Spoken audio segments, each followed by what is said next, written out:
Good morning, students. Today we are starting the chapter 4 of Sociology, Book 2, Culture and Socialization.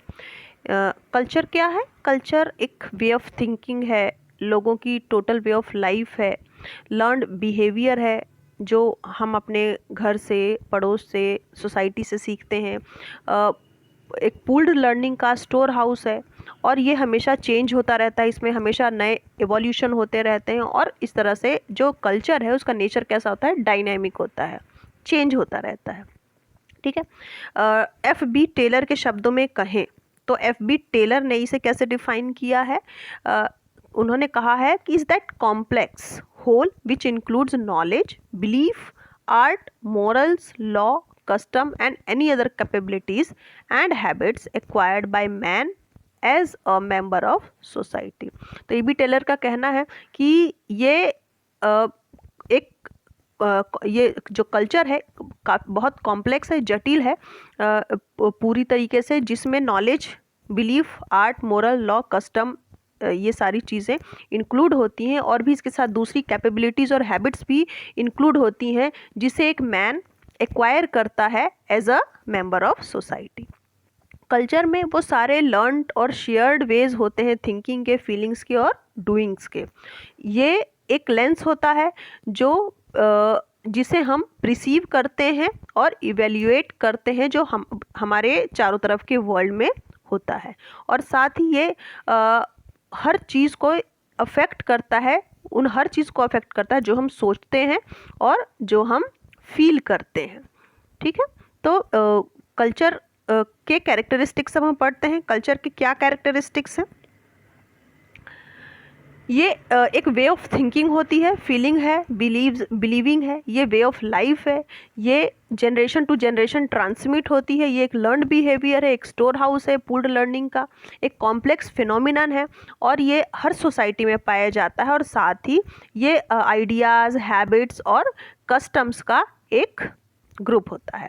फिर है dimension of culture. Culture के कौन कौन से dimension होते हैं? पहला है कॉग्निटिव डायमेंशन के बारे में हम पढ़ते हैं। तो कॉग्निटिव डायमेंशन जो है रेफर करता है कि हम कैसे सीखते हैं, है ना। हम जैसे उन प्रोसेस को हम कैसे सीखते हैं जिसे हम सुनते हैं या देखते हैं, और जिसका मतलब कोई मीनिंगफुल चीज़ें जो होती हैं, जैसे रिंग से हम सेल फोन को आइडेंटिफाई करते हैं, जैसा हमारा मोबाइल है जैसे हमारे पास, है ना। तो जब हमारे मोबाइल की रिंगटोन बजती है तो हम समझ जाते हैं कि हमारा फ़ोन बज रहा है। जैसे पॉलिटिशियन हैं, उनको कार्टून्स में भी हम रिकॉग्नाइज कर लेते हैं, अगर उनका कार्टून भी दिया रहता है तो उसे हम पहचान लेते हैं, है ना। तो ये क्या है? कॉग्निटिव डायमेंशन होता है कल्चर का। नॉर्मेटिव डायमेंशन क्या है? ये जो है रूल्स ऑफ कंडक्ट को रेफर करता है। रूल्स ऑफ कंडक्ट जैसे not opening other people's letter, है ना। रूल्स ऑफ कंडक्ट क्या है? आचरण के कुछ नियम हैं। क्या रूल्स हैं कि हमें दूसरों के पर्सनल लेटर्स को ओपन नहीं करना है, जो डेथ जैसे रिचुअल होते हैं उसमें हमें कैसे परफॉर्म करना है। हम बचपन से, जब से हम पैदा हुए हैं तो हमने क्या देखा है कि हम जब किसी के फ्यूनरल में जाते हैं, किसी शोक सभा में जाते हैं, तो हम क्या देखते हैं कि वहाँ पर सब मौन रहते हैं, कोई हंसता नहीं है और एक उनका बॉडी लैंग्वेज अलग होती है। तो इस तरह से हम सीखते हैं कि हमको डेथ रिचुअल में कैसे परफॉर्म करना है। तो ये क्या है? नॉर्मेटिव डायमेंशन है कल्चर का। मटीरियल में वो कोई भी ऐसी एक्टिविटी जो मटीरियल्स के मीन्स को पॉसिबल करती है, वो सब इंक्लूड होता है इसमें। मटीरियल्स जो हैं उनमें टूल्स और मशीन्स भी इंक्लूड होती है। एग्जांपल के लिए इंटरनेट चैटिंग, है ना, उसमें, और एग्रीकल्चर में मशीन्स का यूज़ करना, ये सब मटीरियल्स में आते हैं जो कल्चर को डायमेंशन देते हैं। ये जो डायमेंशन है ये बहुत ही इंपॉर्टेंट पार्ट है इस चैप्टर का, और इसको एग्ज़ाम में इसमें से ज़रूर आता है, इसलिए आप इसको बहुत अच्छे से पढ़ेंगे। Cognitive aspect of culture. अब हम पढ़ते हैं कॉग्निटिव एस्पेक्ट क्या है कल्चर का। कॉग्निटिव का मतलब होता है नोइंग, प्रिसीविंग और कंसीविंग एन एक्ट, है ना। किसी कल्चर के बारे में जानना, उसे प्रिसीव करना या फिर एक एक्ट के रूप में उसे कंसीव करना। कॉग्निटिव कल्चर जो है अंडरस्टैंडिंग को रेफर करता है। हम जितने भी इंफॉर्मेशन है हमारे पास उनको हम कैसे सेंस में लाते हैं और वो हमारे एनवायरनमेंट में हम तक कैसे आते हैं। हम जो भी इंफॉर्मेशंस होती हैं उनको लर्न करने की जो प्रोसेस है ना, वो प्रोसेस जो उन्हें मीनिंग देती है। जैसे सेल फोन का मैंने बताया कि हमारे सेल फोन की रिंग से हम उसे पहचानते हैं, पॉलिटिशियन को कार्टून्स में भी हम पहचान लेते हैं। ठीक है, लिटरेट सोसाइटीज़ में आइडियाज़ और ट्रांसक्राइब जो हैं बुक्स और डॉक्यूमेंट्स में प्रिजर्व होते हैं, लाइब्रेरीज़ में, इंस्टीट्यूशन में और आर्काइव्स में। लेकिन जो नॉन लिटरेट सोसाइटीज़ होती हैं वहाँ पर लेजेंड या जो लोर होते हैं वो उनकी मेमोरी कमिटेड होती है और वही ओरली उसे जनरेशन टू जनरेशन ट्रांसमिट करते हैं कल्चर को। नॉर्मेटिव एस्पेक्ट क्या है कल्चर का? नॉर्मेटिव एस्पेक्ट में हमने क्या पढ़ा है कि जो नॉर्मेटिव एस्पेक्ट है, नॉर्मेटिव डायमेंशन जो है इसमें फोक वेज, मोर्स, कस्टम्स, कन्वेंशन और लॉज कंसिस्ट होते हैं, है ना। ये वैल्यूज़ या रूल्स हैं जो कि सोशल बिहेवियर को डिफरेंट कॉन्टेक्स्ट में गाइड करते हैं। हम मोस्ट ऑफनली सोशल नॉर्म्स को फॉलो करते हैं क्योंकि हम यही करते आ रहे हैं शुरू से और इसका result as a result of socialisation, है ना। वाइल नॉर्म्स जो हैं वो रूल्स इम्प्लिसिट करते हैं और जो लॉज हैं वो रूल्स को एक्सप्लिसिट करते हैं। ठीक है, एक लॉ जो है फॉर्मल सेक्शन होता है जो गवर्नमेंट के थ्रू डिफाइन किया जाता है एज अ रूल और प्रिंसिपल जिसे सिटीजन को फॉलो करना होता है ना। जो लॉज होते हैं वो एक्सप्लिसिट होते हैं, ये पूरे सोसाइटी में एप्लीकेबल होते हैं और लॉ का वायलेशन करने पर पेनाल्टी या फिर पनिशमेंट देना पड़ता है। लॉज जो स्टेट की अथॉरिटी से डिराइव होते हैं वो मोस्ट फॉर्मल डेफिनेशन होते हैं बिहेवियर के, एक्सेप्टेबल बिहेवियर के लिए। लॉज की तरह नॉर्म्स जो हैं वो उनके वो स्टेटस के अकॉर्डिंग अलग अलग होते हैं। जो डोमिनेंट सेक्शन है सोसाइटी के वो डोमिनेंट नॉर्म्स अप्लाई करते हैं। अक्सर ये जो नॉर्म्स हैं वो डिस्क्रिमिनेटिंग भी, भेदभाव से पूर्ण भी होते हैं, है ना। ये था नॉर्मेटिव एस्पेक्ट ऑफ कल्चर। अब है डिफरेंस क्या है लॉज और नॉर्म्स में। हम पीछे अभी पढ़ रहे थे लॉज और नॉर्म्स के बारे में, तो लॉज में और नॉर्म्स में क्या अंतर है। नॉर्म्स जो हैं वो इम्प्लिसिट रूल्स होते हैं जबकि लॉज जो हैं वो एक्सप्लिसिट रूल्स होते हैं। एक्सप्लिसिट का मतलब रूल से अवेयर हैं, हमको मालूम है कि क्या रूल्स हैं, क्या कस्टम्स हैं, रेगुलेशंस जो कल्चर में है और लर्निंग जो है उसको उसके लिए हम कॉन्शियस होते हैं। इम्प्लिसिट का मतलब क्या होता है, फ्रीक्वेंटली, अक्सर जो होता है, और अनरिकॉग्नाइज्ड बाय पीपल जिनके बारे में नहीं जानते हैं कि किस डायरेक्शन में वो बिहेवियर उनका जा रहा है। लॉ एक फॉर्मल सेक्शन होता है जो गवर्नमेंट के through as a rule define किया जाता है। लॉज जो है पूरी सोसाइटी में एप्लीकेबल होता है और लॉ के वायलेशन पर पेनाल्टी और पनिशमेंट दी जाती है। लॉज जो है यूनिवर्सली एक्सेप्टेबल होते हैं जबकि जो नॉर्म्स होते हैं वो स्टेटस के अकॉर्डिंग अलग अलग भी हो सकते हैं, है ना। देन इसके बाद है मटीरियल एस्पेक्ट ऑफ कल्चर, है ना। मटीरियल एस्पेक्ट क्या है?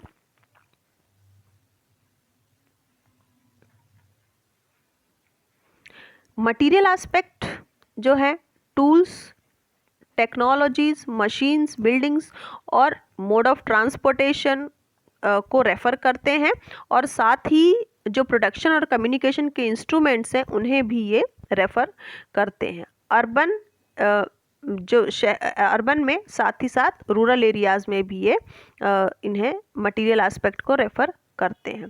इन sum there are two principal dimension of culture, है ना। तो अगर हम देखें तो कल्चर के दो प्रिंसिपल डायमेंशन है, मटीरियल और नॉन मटीरियल, है ना।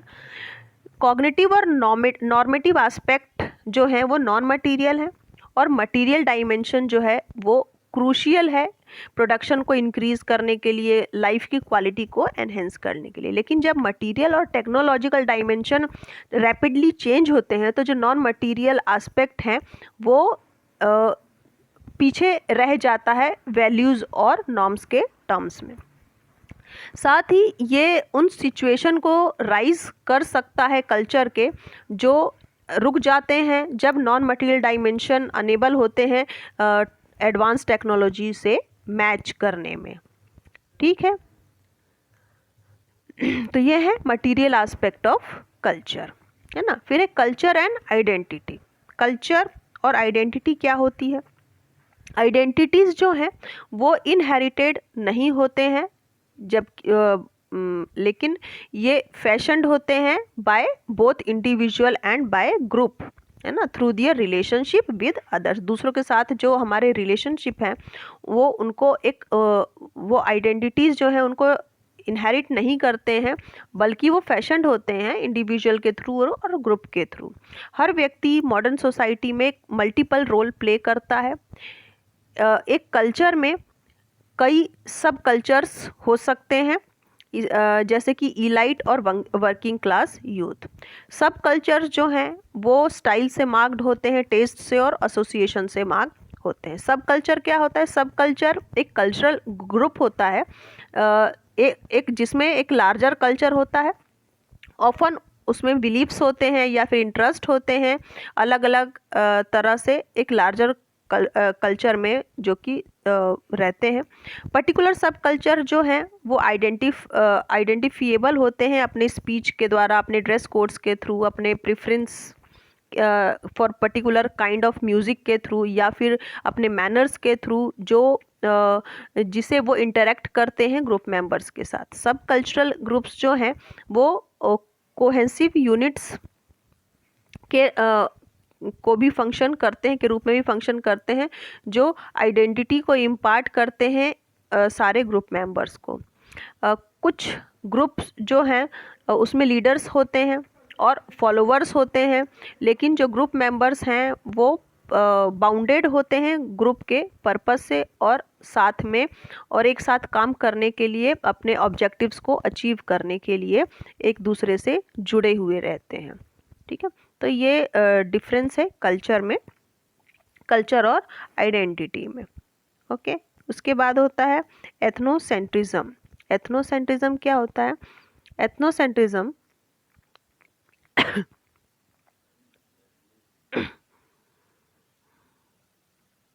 सॉरी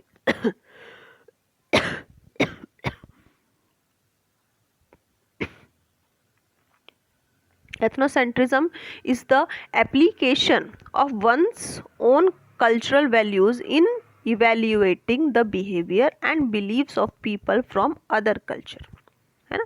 ethnocentrism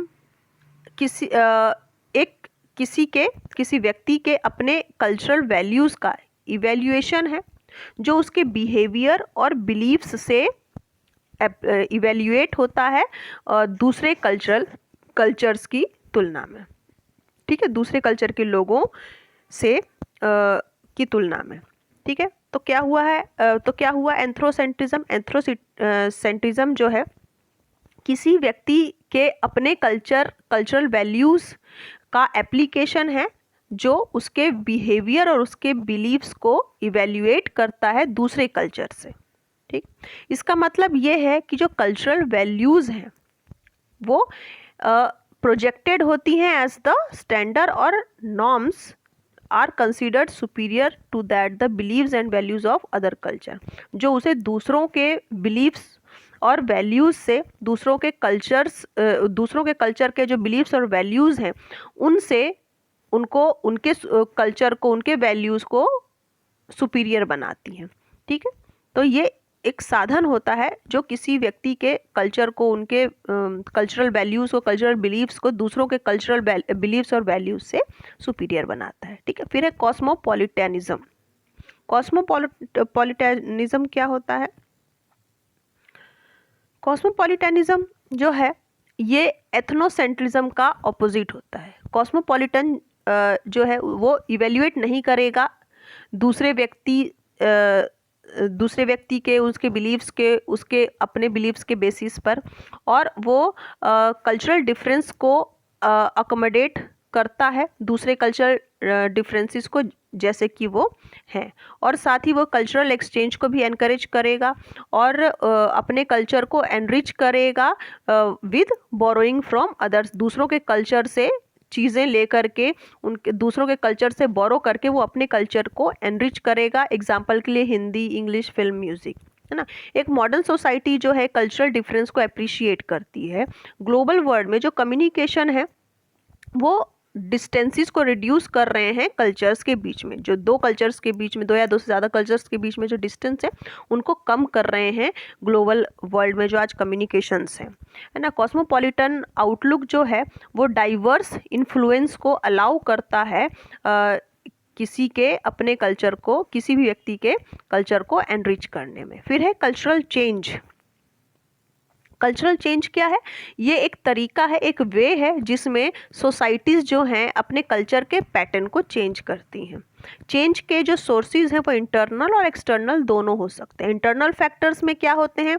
वो सारे न्यू मेथड फार्मिंग के जो एग्रीकल्चर प्रोडक्शन को बूस्ट करते हैं। एक्सटर्नल फैक्टर्स में वॉर और कॉलोनाइजेशन। कल्चरल चेंज जो हैं वो चेंजेस से अकर होते हैं जब नेचुरल एनवायरनमेंट में चेंज आता है या फिर दूसरे कल्चर्स के साथ या फिर अडेप्टेशन के प्रोसेस के साथ कांटेक्ट होता है। कल्चरल चेंजेस जो हैं वो पॉलिटिकल इंटरवेंशन के थ्रू भी इनिशिएट होते हैं, टेक्नोलॉजिकल इनोवेशन के थ्रू भी इनिशिएट होते हैं और साथ ही इकोलॉजिकल ट्रांसफॉर्मेशन से भी इनिशिएट होते हैं। तो इस तरह से कल्चर्स में चेंजेस आते हैं।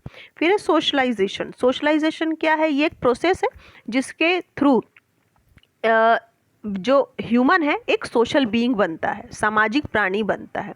ये एक प्रोसेस है जिसके थ्रू एक चाइल्ड जो है वो धीरे धीरे अवेयर होता है अपने बारे में और फिर वो एक डिफरेंट नॉलेज और डिफरेंट स्किल वाला व्यक्ति के रूप में जाना जाता है। सोशलाइजेशन जो है एक लाइफ लॉन्ग प्रोसेस होती है, इवन ये मोस्ट क्रिटिकल प्रोसेस भी है। और अर्ली ईयर्स में जो स्टेज है प्राइमरी सोशलाइजेशन की, उसमें ये काफ़ी क्रिटिकल होता है। सेकेंडरी सोशलाइजेशन जो है, जैसा कि हम देखते हैं, जब ये एक्सटेंड होता है पूरे व्यक्ति के लाइफ को, इसमें देखा जाता है उसके एक्सटेंशन को। ठीक है। फिर है सोशलाइजेशन के बारे में हम और आगे पढ़ते हैं।